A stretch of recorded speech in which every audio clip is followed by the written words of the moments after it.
मन मंदिरा गजर भक्तीचा.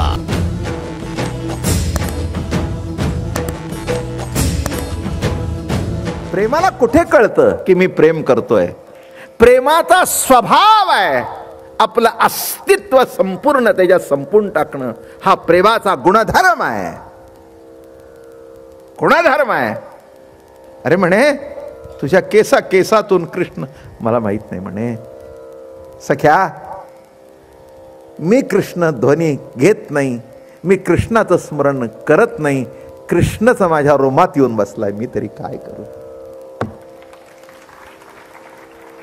कृष्ण माझी माता, कृष्ण माझा पिता, कृष्ण माझी माता.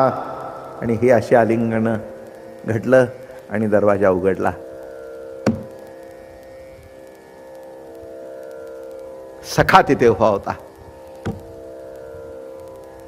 प्रभूला बघितलं,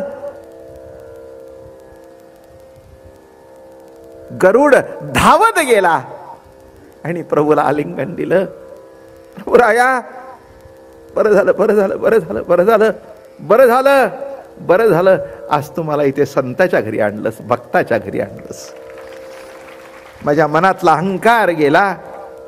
अरे प्रभू, तू माझ्या पाठीवर बसून, मी तुझा विकार माझ्या मनात आहे. आणि अर्जुनाच्या केसामधून कृष्णध्वनी. बरोबर आहे, बरोबर आहे, तू त्याच्या मागे लागणं बरोबर आहे. आमची लायकी सुद्धा नाही, काहीतरी पूर्वजन्मीचं सुकृत म्हणून गरुड होऊन तुझं वाहन झालो, बाकी आमची लायकी नाही आहे. तसं अजून एक सांगतो, तुमच्या अंतःकरणामध्ये विकार ठेवू नका, अहंकार ठेवू नका. असणं स्वाभाविक आहे, पण असेल तर रोज प्रार्थना करा, प्रभुराया काढून टाक, काढून टाक, काढून टाक, काढून टाक, काढून टाक, काढून टाक. हां, अजून सांगू का?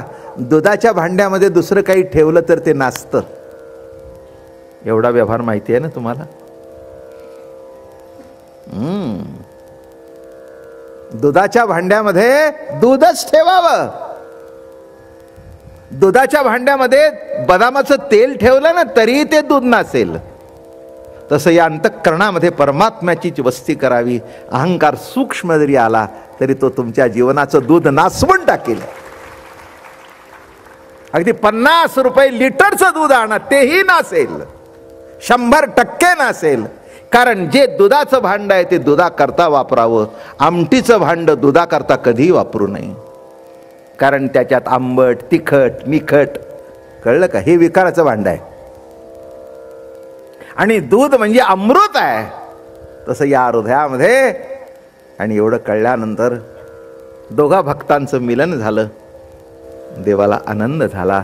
आणि मग कळलं की प्रेमामध्ये नामस्मरण करावं लागत नाही, तर प्रेम आपोआपच नामस्मरण करत असतं. जे मनाने बुद्धीने विचार करायला पाहिजे, जे चिंतन करायला पाहिजे ते घडत नाही. म्हणून देव पाठीवर असून सुद्धा नाही. गेल्या बरोबर. आणि लगेच अर्जुन कुठं आहे, अर्जुन कुठं आहे, अर्जुन कुठं आहे, अर्जुन कुठं आहे, लागले लाळ घोटायला. बघा बघा तुमचे कसे लागले लाळ. अर्जुन कुठे आले? तितक्यात द्रौपदी पुढे आले. अरे प्रभू, तू? अर्जुन झोपला. देवानी गरुड तापलं जास्ती. तो झोपलाय, मला गप्प बस म्हणतो. अक्कल नाही का? हा, देवादी देवालाय आणि झोपून राहिलाय, पसरलाय. आणि त्या दरवाजातून आतमध्ये बघितलं देवानी, तर ती सुभद्रा अशी केस शेकत होती. पूर्वी क्षत्रिय मोठे केस ठेवत होते आणि मग ते धुतल्यानंतर अशी धुपावर शेकत होती ती केस. देवानी बघितलं, ह्या गरुडांनी बघितलं. मग अशी ती सुभद्रा की नाही, अशी ती घामाने लाल झाली होती सबंतो. देव गेले आणि ते केस गेले. झालं वाटोळ झालं या गरुडाचं. आणि त्याला तिथे उभा केला. बघ आतमध्ये कोणाला पाठवू नको. आणि हा बघतोय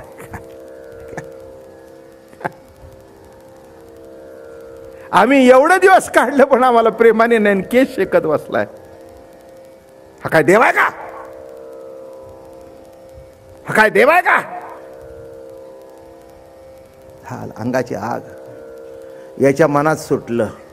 याला जर उठाव असं वाटलं ना, आपल्याला शेख म्हटलं तर पुढे काय करायचं?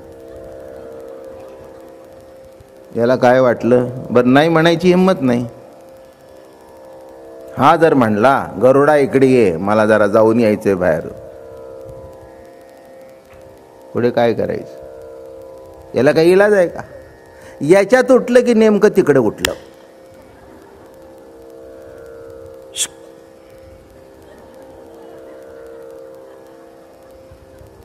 ती चोच पुढे अशी,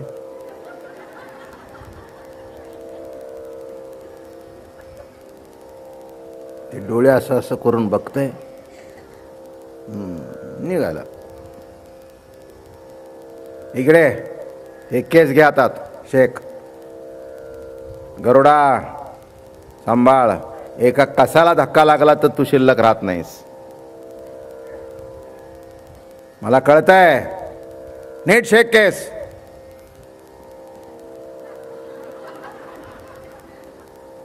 काय करावं, अवघड आहे आता.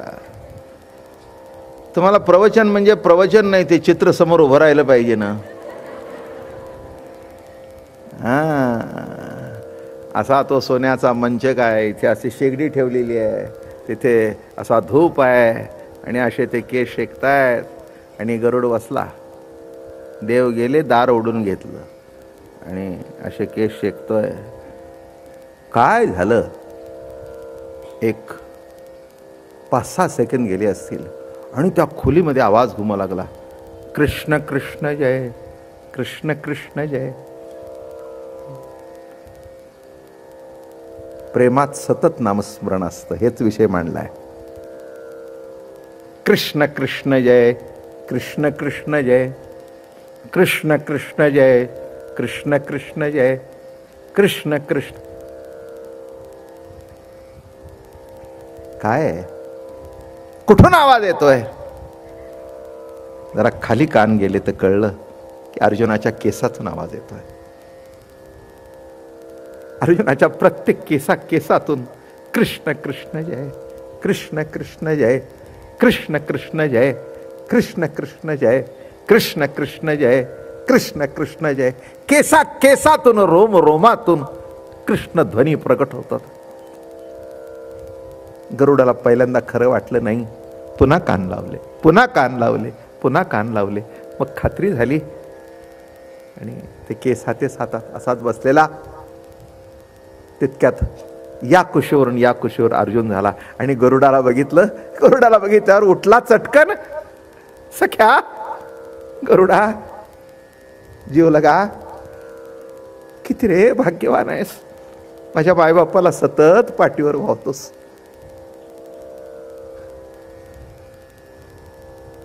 हृदयाला लावलं. त्या गरुडाच्या गालाची पापी घेतली. गरुड लाजला, पाय धरले. क्षमा कर म्हणे. अर्जुना, पार्था, क्षमा कर. बरोबर आहे, देवाच्या संगतीत अहंकार नष्ट होत नाही, साधू संतांच्या भक्ताच्या संगतीतच अहंकार नष्ट होतो.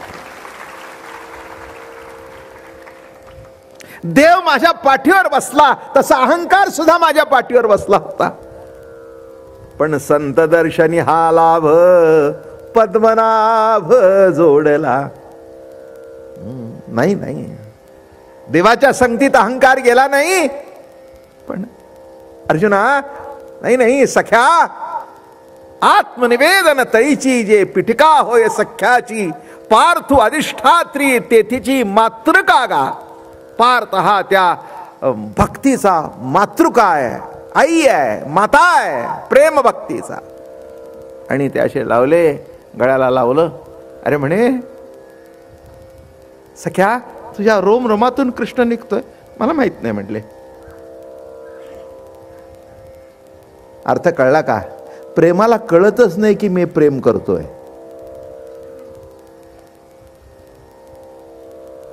ज्याला कळतं ना ते प्रेम करतच नाही.